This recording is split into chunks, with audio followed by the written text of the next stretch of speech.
त्यांच्या हत्येचा कट रचला गेलाय राजकीय विरोधकांकडून असं म्हणतात. काय नेमकं उत्तर असणार आहे? नाही बाबा, पालकमंत्र्याविषयी त्यांनी म्हटलं असेल तो थोडं तिथं अशी धराधरी झाली, ढकलाढकली झाली. फार मोठा काही विषय नव्हता त्याच्यामध्ये. आणि पालकमंत्र्यांनी आपलं त्याच्यावरती आपलं काय म्हणतो सांगण्याचा प्रयत्न केला असेल. यापेक्षा जास्त काय त्याच्यामध्ये फार महत्वाचं आहे. आणि इलेक्शनमध्ये होतं ते उत्साहाच्या भरात सगळे कार्यकर्ते असतात. नाही, पण पालकमंत्र्यांसारख्या मंत्र्यांनी गंभीर स्वरूपाचे आरोप केलेले आहेत. कारण त्यांच्या हत्येचा कट रचला गेलाय. धराधरी ही किरकोळ बाब आहे, मात्र हत्येचा कट रचला गेला असं मंत्री सांगतायत. एक राज्याचे जबाबदार काहीतरी गंभीर त्याच्यामध्ये असेल. नाही काय आणि त्यांचा रोष जो आहे तो माळशिरसच्या सत्ताधाऱ्यांकडे आहे. नाही, याच्याविषयी आता पालकमंत्र्यांना जास्त माहिती असेल आणि ते माहिती देतील. पण त्यांना आता माजी आमदाराला कोण आता त्याच्या हत्येचा कट रचणे इतपत तुम्हाला वाटतं काय असं असेल? राम सातपुतेंचं असं म्हणणं आहे की हा कॉन्ट्रॅक्ट किलिंगचा प्रकार आहे आणि कार्यकर्त्यांच्या कर्वे हत्या करण्याचा प्रयत्न आहे माझा. नाही, आणि SID आणि IB ला रिपोर्ट आहे. त्यांनी जागावपणा केला. तो असा तो पिस्तूल नसतं का गुलाला, ते त्या बाबा मानेच्या तोंडावर मारण्याचा प्रयत्न केला आणि त्यांची मतमोजणी होती आणि ते हरले अशी बातमी आली.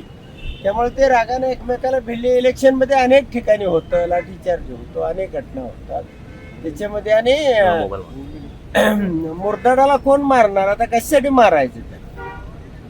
पण मग राजकारणामध्ये ही संस्कृती कुठेतरी वाढते किंवा जोपासली जाते का? आणि त्याचं मग अशा पद्धतीचं त्याचं समर्थन होऊ शकतं का? नाही, पालकमंत्र्यांनी भीती घालण्यासाठी म्हणजे रामभाऊ सातपुतेना जे कार्यकर्ते अंगावर आले त्यांना भीती घालण्यासाठी पालकमंत्री बोलले. म्हणजे पण सर त्यांचं असं म्हणणं SID चे रिपोर्ट आहेत, IB चे रिपोर्ट आहेत आणि राज्याच्या गुन्हा देखील दाखल होईल. आयजींनी या सगळ्या प्रकरणामध्ये दखल घेतलेली असं त्यांचं म्हणणं आहे. तुम्ही जे म्हणताय ते फक्त मोगम आरोप आहे असं म्हणताय, पण त्यांच्याकडे म्हणणं आहे की गुप्तचर यंत्रणांचा रिपोर्ट आहे. कराचीचे NIA घेतली काय दखल? आता आम्ही मैदानामध्ये लढाई करणारी माणसं आहे. अशी काय चोरे छुपे आणि तो काय राजकीय विरोधक आहे. त्याच्यासाठी हे करावं आणि राम सातपुतेसाठी करावं हे काय मला पटत नाही. साहेब, दुसरीकडे जे मतदान केलं होतं अर्जुनसिंह मोहिते पाटलांनी मुलाला घेऊन, त्यामध्ये अर्जुनसिंह मोहिते पाटलांवर गुन्हा दाखल झालाय. मात्र दुसरीकडे 2 अधिकाऱ्यांना देखील निलंबित करण्यात आलेलं आहे. निवडणूक आयोगाने तिचे आदेश काढलेले आहेत. नाही, आता निवडणूक आयोग एवढं कधी म्हणजे जागरूक झालं? सरास त्या पासले काय ते अनगरमधलं एक गाव आहे, तिथं 96% 100% पोलिंग केलं.